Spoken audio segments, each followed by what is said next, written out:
All right, so we have here our chart, our pages, including the pages we're going to be reading today, the notes and the questions, the key events and the vocabulary. So make sure that you're getting these down as we go through. If you need to pause the video to write stuff down, go ahead and do it. That's the whole point behind this. I do have something that I really want to mention before we continue very much farther that I left out of the last video. Really, really important. Sometimes when you're talking things through, things click in your head that you missed the first time around. So something that you might want to go back and add to your previous notes is that these two, the characters that we've been introduced to, Guy Montag and Clarice McClellan, those are very opposite people. We have Clarice, who is young and crazy. We have Guy Montag, who is a little bit older and a very professional, does what he's supposed to do, very by the book kind of guy. He is fire. She is described as having skin that's like snow. And all of this really ties into what these two characters represent. What is the whole point of this story?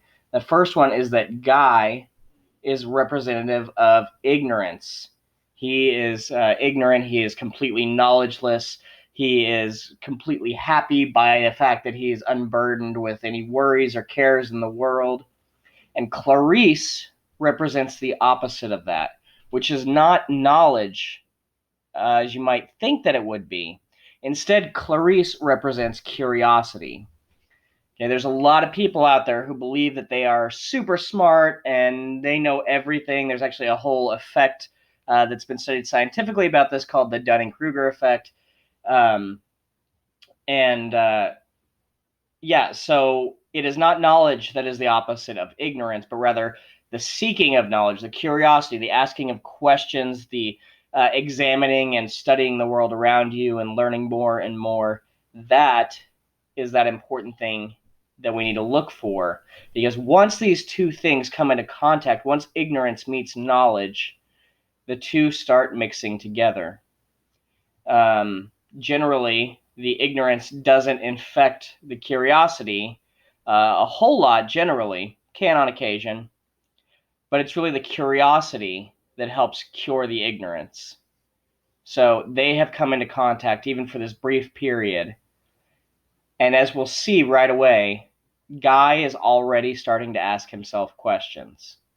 They're angry questions, sure, because as he's mentioned, he's angry by the fact that she's questioning him, but he's questioning. Let's go ahead and start with the story. We'll come back down here and begin. Happy of all the nonsense. He stopped laughing. He put his hand into the glove hole of his front door and let it know his touch. The front door slid open. Of course I'm happy. What does she think, I'm not? He asked the quiet rooms. He stood looking up at the ventilator grill in the hall and suddenly remembered that something lay hidden behind the grill, something that seemed to peer down at him now. He moved his eyes quickly away. An interesting question. Let's add this to our notes. What is behind Guy's grill? What a strange meeting on a strange night. He remembered nothing like it save one afternoon, a year ago, when he had met an old man in the park and they had talked. Montauk shook his head. He looked at a blank wall. The girl's face was there, really quite beautiful in memory, astonishing, in fact. She had a very thin face. She had a very thin face, like the dial of a small clock seen faintly in a dark room in the middle of a night, when you waken to see the time and see the clock telling you the hour and the minute and the second, with a white silence and a glowing all certainty in knowing what it had to tell of the night passing swiftly on toward further darknesses, but moving also toward a new sun. Again, if we look at things in terms of metaphor, this idea that time is passing both towards the darkness and the light, you can kind of see how knowledge and ignorance might play into that, and how he's represented in her this idea that we're moving into this uncertain future. What? asked Montague of that other self, that subconscious idiot that ran babbling at times quite independent of will, habit, and conscience. Again, he's trying to silence that inner voice, the one that asks questions. That one's going to get him in trouble. No, he just wants to be by the book. So he's asking questions. He's already started to change. He glanced back at the wall. How like a mirror, too, her face. Impossible. For how many people did you know that refracted your own light to you? People were more often. He searched for a simile, found one in his work. Torches, blazing away until they whiffed out. How rarely did other people's faces take of you and throw back at you your own expression, your own innermost trembling thought. What incredible power of identification the girl had. She was like the eager watcher of a marionette show, anticipating each flicker of an eyelid, each gesture of his hand, each flick of a finger, the moment before it began. How long had they walked together? 3 minutes? 5? Yet how large that time seemed now, how immense a figure she was on the stage before him, what a shadow she threw on the wall with her slender body. He felt that if his eye itched she might blink, and if the muscles of his jaws stretched imperceptibly she would yawn long before he would. Why? He thought. Now that I think of it, she seemed almost to be waiting for me there on the street so damn late at night. He opened the bedroom door. It was like coming into the cold marbled room of a mausoleum long after the moon has set. Let's pull up that vocabulary word. Mausoleum.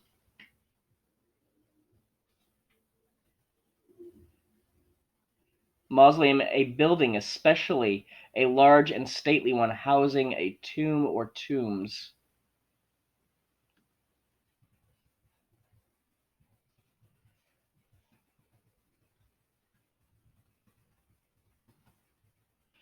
And in our key events, one of the ones that I keep hammering on because it's so important to the story, Guy is asking questions. Complete darkness, not a hint of the silver world outside, the windows tightly shut, the chamber a tomb world where no sound from the great city could penetrate. The room was not empty. He listened. The little mosquito delicate dancing hum in the air, the electrical murmur of a hidden wasp snug in its special pink warm nest. The music was almost loud enough so he could follow the tune. He felt a smile slide away, melt, fold over and down on itself like a tallow skin, like the stuff of a fantastic candle burning too long and now collapsing and now blown out. Darkness. He was not happy. He was not happy. He said the words to himself. He recognized this as the true state of affairs. He wore his happiness like a mask, and the girl had run off across the lawn with her mask, and there was no way of going to knock on her door and ask for it back. Let's add this in.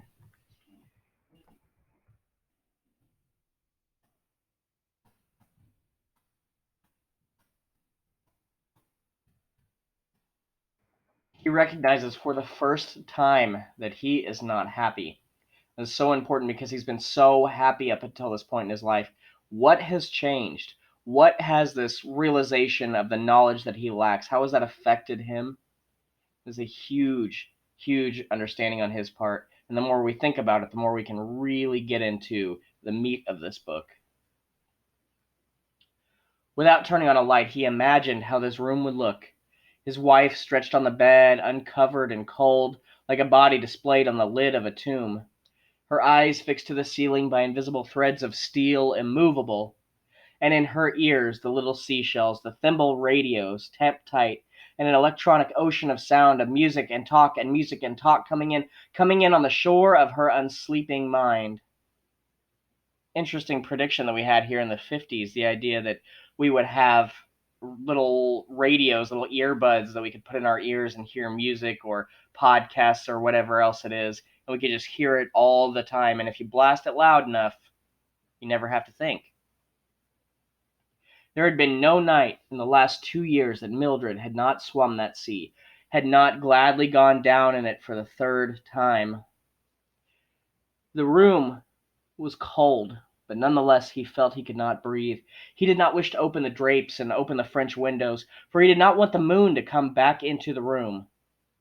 So, with the feeling of a man who will die in the next hour for lack of air, he felt his way towards his open, separate, and therefore cold bed. Interesting. He also doesn't sleep with his wife. Let's mark that down because that might also be an important thing. Even in the 50s, when you didn't display that husbands and wives slept in the same bed, the Flintstones, famously one of the first TV shows that depicted that. But even then, in a work of fiction, they knew that people do this. So why are these two sleeping separately? What does that represent about them as people?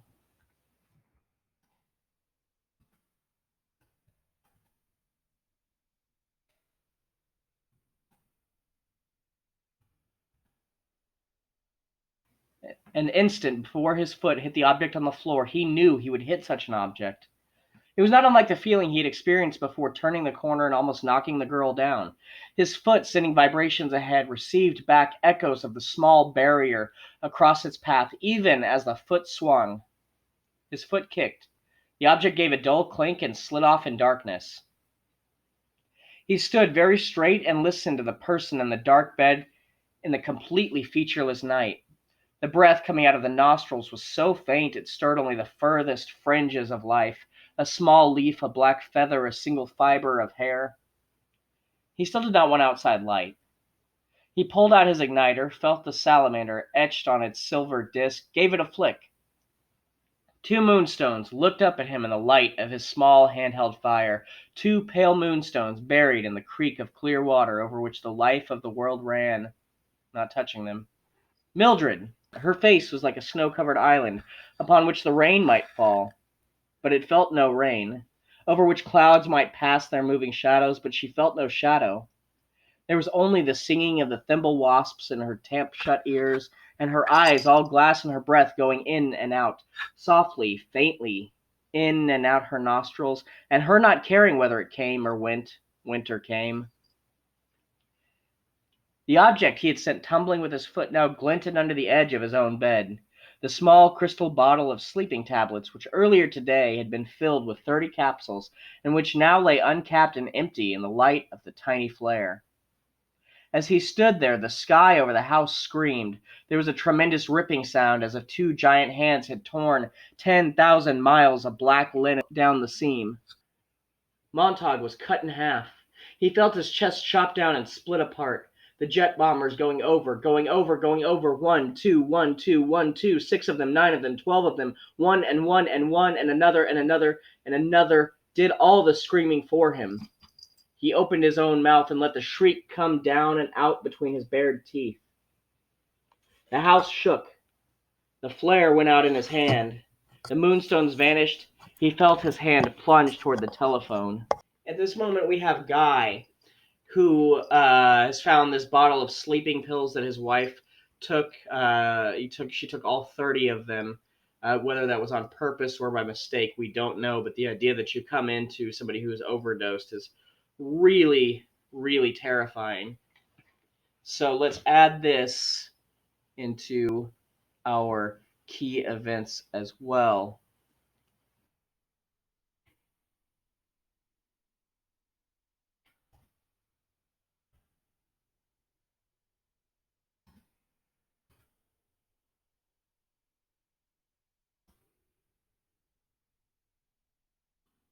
His wife has overdosed on sleeping pills, and we do not know what's going on. She is still breathing, so he's reaching for the telephone.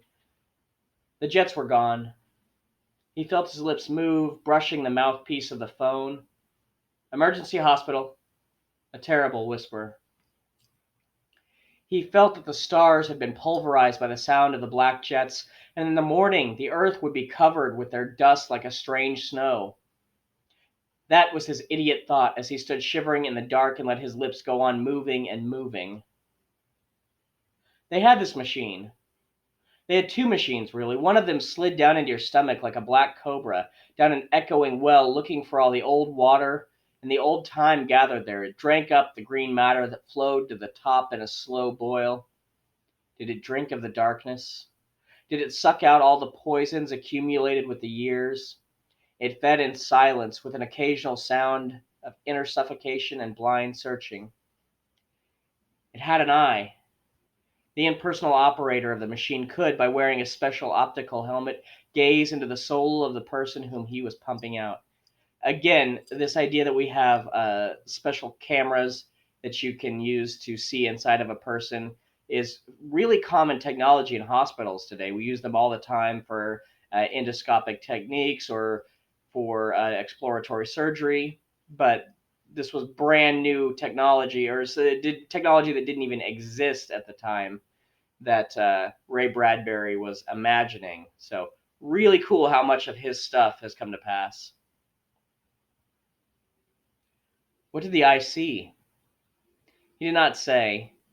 He saw, but he did not see what the eye saw. The entire operation was not unlike the digging of a trench in one's yard. The woman on the bed was no more than a hard stratum of marble they had reached. Go on anyway. Shove the bore down, slush up the emptiness if such a thing could be brought out in the throb of the suction snake. The operator stood smoking a cigarette. The other machine was working too. Again, kind of an interesting artifact of the time here that you have somebody in a hospital smoking a cigarette before the consensus on cigarettes causing cancer had really been reached. So you have this very futuristic thing, but that was still something that Ray Bradbury hadn't seen, was that there would be a future in which cigarette smoking in a hospital wasn't going to occur. The other machine, operated by an equally impersonal fellow in a non-stainable reddish-brown coveralls. The machine pumped all of the blood from the body and replaced it with fresh blood and serum. We have that also, dialysis. Got to clean them out both ways, said the operator, standing over the silent woman. No use getting the stomach if you don't clean the blood. Leave that stuff in the blood, and the blood hits the brain like a mallet. Bang! A couple of thousand times, and the brain just gives up. Just quits. Stop it, said Montague. I was just saying, said the operator. Are you done? Said Montague. They shut the machines up tight. We're done. His anger did not even touch them. They stood with the cigarette smoke curling around their noses and into their eyes without making them blink or squint. That's $50. First, why don't you tell me if she'll be all right? Well, sure, she'll be okay. We got all the mean stuff right in our suitcase here. It can't get at her now. As I said, you take out the old and put in the new, and you're okay. Neither of you is an MD.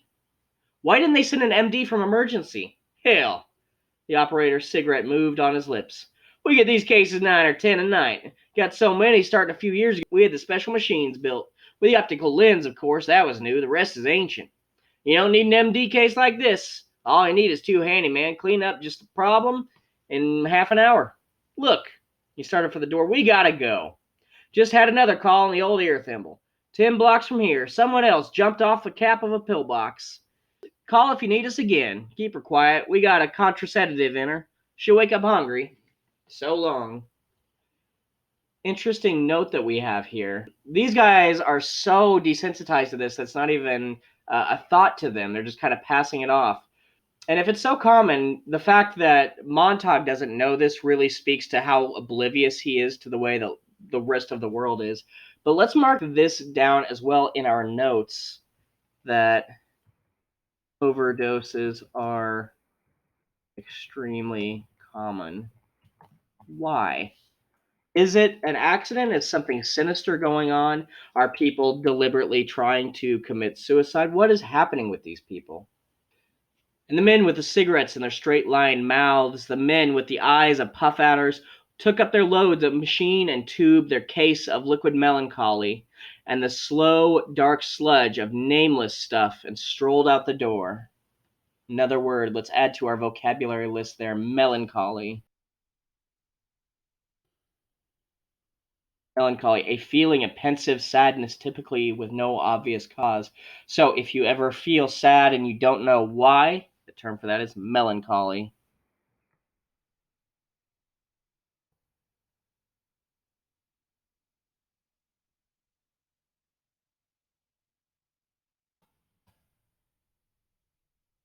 Montague sank down into a chair and looked at this woman. Her eyes were closed now, gently, and he put out his hand to feel the warmness of breath on his palm. Mildred, he said at last. There are too many of us, he thought.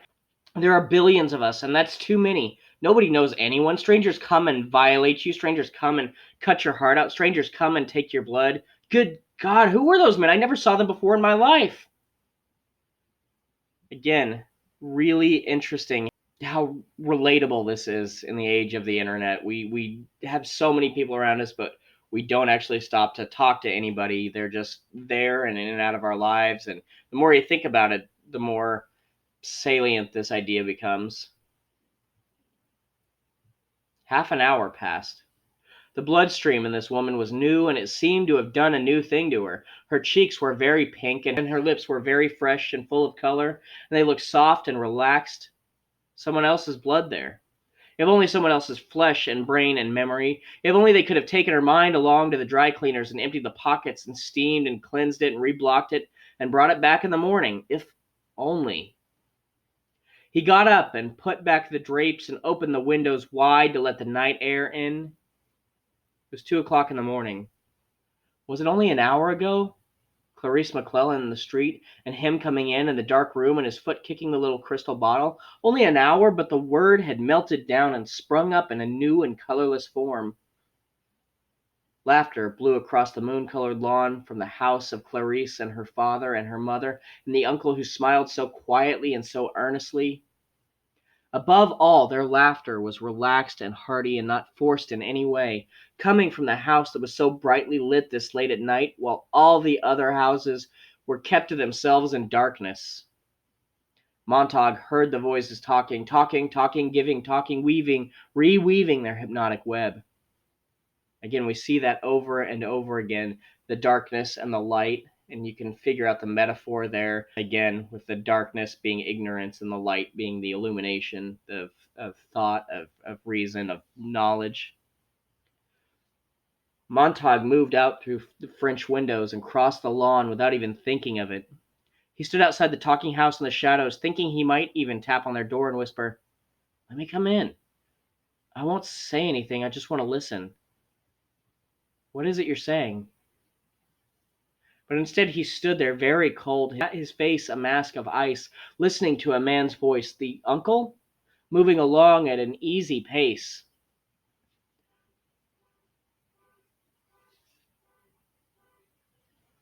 "Well, after all, this is the age of the disposable tissue. Blow your nose on a person, wad them, flush them away, reach for another, blow, wad, flush, everyone using everyone else's coattails.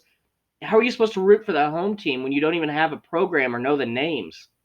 For that matter, what color jerseys are they wearing as they trot out on the field?" Montague moved back to his own house, left the window wide, checked Mildred, tucked the covers about her gently, and then lay down with the moonlight on his cheekbones and on the frowning ridges in his brow, with the moonlight distilled in each eye to form a silver cataract there. One drop of rain, Clarice. Another drop, Mildred. A third, the uncle. A fourth, the fire tonight. 1, Clarice. 2, Mildred. 3, uncle. 4, fire. 1, Mildred. 2, Clarice. 1, 2, 3, 4, 5, Clarice, Mildred, uncle, fire, sleeping tablet, men, disposable tissue, coattails, blow, wad, flush, Clarice, Mildred, uncle, fire, tablet, tissue, blow, wad, flush, 1, 2, 3, 1, 2, 3, rain, the storm, the uncle laughing, thunder falling downstairs, the whole world pouring down, the fire gushing up in a volcano, all rushing on down, around in a spouting roar and riveting stream toward morning. "I don't know anything anymore," he said, and let a sleep lozenge dissolve on his tongue. Interesting. His wife just overdosed on sleeping pills. And what does he do? Thinking is hard. Realizing things about the world is painful. Best to just self-medicate. Knock yourself out. Don't think about it anymore.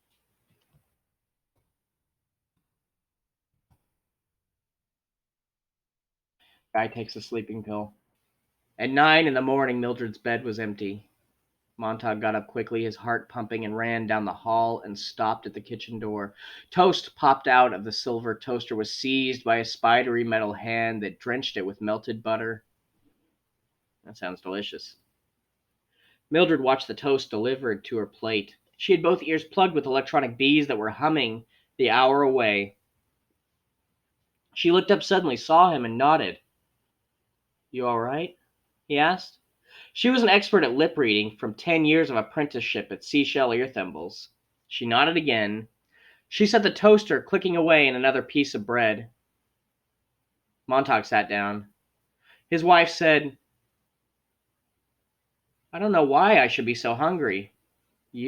I'm hungry. Last night, he began. Didn't sleep well. Feel terrible, she said. God, I'm hungry. I can't figure it. Well, last night, he said again. She watched his lips casually.